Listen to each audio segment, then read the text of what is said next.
Let's cook Bicol Express. You will need minced garlic, chopped onions, chopped chili, ginger, coconut cream, pork liempo, fermented shrimp paste or bagoong.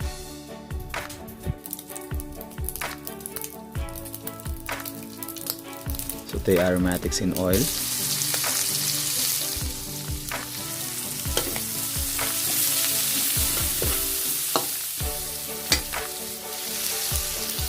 Your shrimp paste.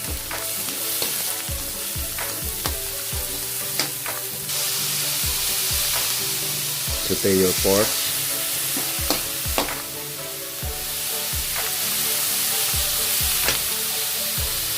Saute it for 15 minutes before adding the coconut cream.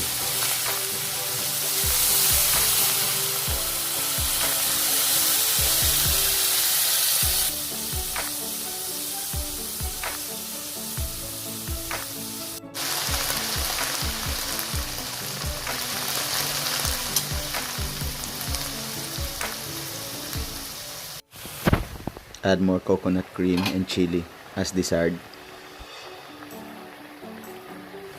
Cook for another 15 minutes. And that's the dish.